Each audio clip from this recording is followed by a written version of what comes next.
اور میں آپ سے پوچھنا چاہتا ہوں کہ کسی کے گھر کے اندر خوبصورت بیٹا پیدا ہو یا کسی کے گھر میں خوبصورت بیٹی پیدا ہو، یہ کوئی ضروری نہیں ہوتا۔ آپ خوبصورت ڈھونڈنے کا جو ماحول بنا رہے ہیں، اللہ نہ کرے اگر کوئی کم خوبصورت آپ کے گھر میں پیدا ہو جائے تو کیا آپ اس کو زندہ دفن کر دیں گے؟ آپ اس کو قتل کر دیں گے؟ آپ اس کو مار ڈالیں گے؟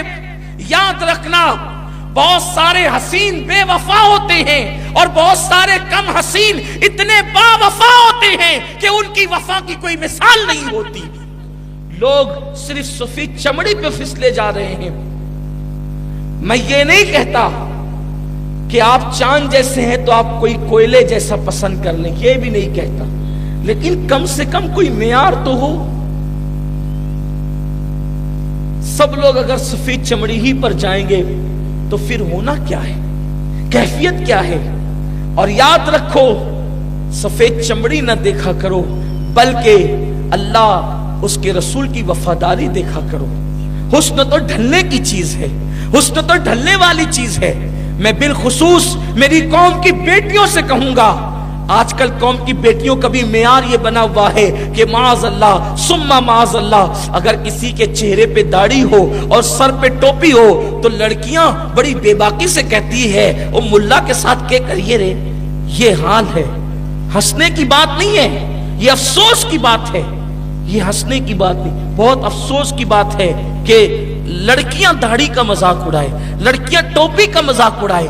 میرے پیارے آقا صلی اللہ علیہ وسلم کے پیارے دیوانوں، میں تو آپ کے سامنے کچھ اور عنوان پہ گفتگو کرنا چاہتا ہوں، لیکن ابھی میں نے یہ جو جملہ کہا کہ لوگوں داڑھی اور ٹوپی کا مذاق مت اڑاؤ، اور میری قوم کی بیٹیوں جو ہے وہ تم اسمارٹ کے نام پر آوارہ گردی کرنے والا تلاش مت کرو، حضور کے ساتھ بے وفائی کرنے والا تلاش مت کرو۔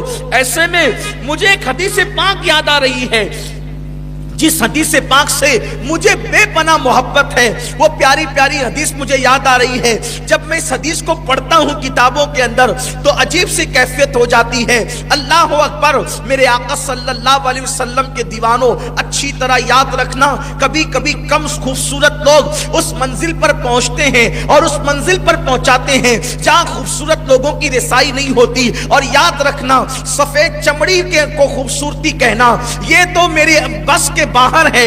میں سفید چمڑی کو خوبصورتی مانتا ہی نہیں ہوں، صرف سفید چمڑی کو خوبصورتی نہیں مانتا، کیونکہ ابو لہب کی چمڑی بڑی سفید تھی، لیکن اللہ اکبر اس کے بارے میں تبت یدا کہا گیا۔ لیکن بلال کی چمڑی سفید نہ تھی، لیکن جنت کی حوریں حضرت بلال کو جھانک جھانک کر دیکھتی تھی۔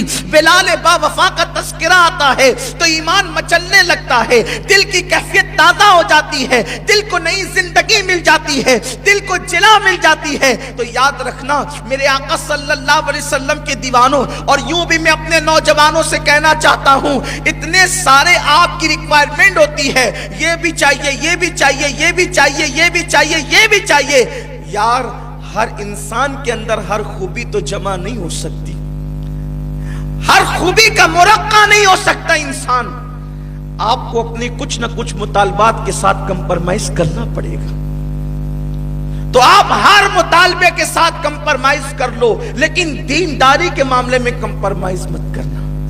دینداری دیکھو، یہ سوچ کر کہ اگر میں نے کسی کم خوبصورت لڑکی کو زندگی کا ساتھی بنا لیا تو انشاءاللہ اگر وہ دیندار رہے گی تو میرے بچے بھی دیندار رہیں گے۔ ایک بات، دوسری بات یہ ہے کہ اب تو غریبوں کی بیٹیوں کا اٹھنا بڑا مشکل سا ہوتا جا رہا ہے۔ کیوں؟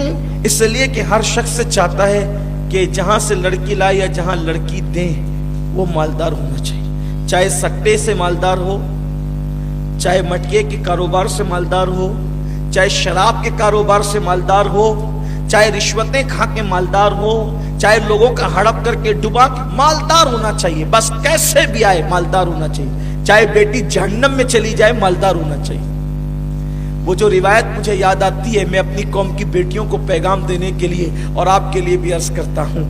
میرے آقا صلی اللہ علیہ وآلہ وسلم کے ایک صحابی ہیں، بہت عظیم صحابی، جن کا نام سعد ہے، اور حضرت سعد کی چمڑی اتنے پکے کلر والی ہے کہ حضرت سعد کے رنگ کو پکا دیکھ کر لوگوں نے اسود کہنا شروع کیا ہے۔ خواتین کی توجہ، اس لیے کہ عام طور پہ لڑکیاں اور لڑکے ڈھونڈنے کا سارا معاملہ عورتوں کے ہاتھ میں ہوتا ہے، اور اب تو ڈھونڈنے کے معاملات بالکل سیریل کے طرز پر ہو رہے ہیں۔ جیسے سیریل میں لڑکی ڈھونڈی جاتی ہے، لڑکے ڈھونڈے جاتے ہیں، اب عورتیں سیریل دیکھ دیکھ کر کے ایسے ہی۔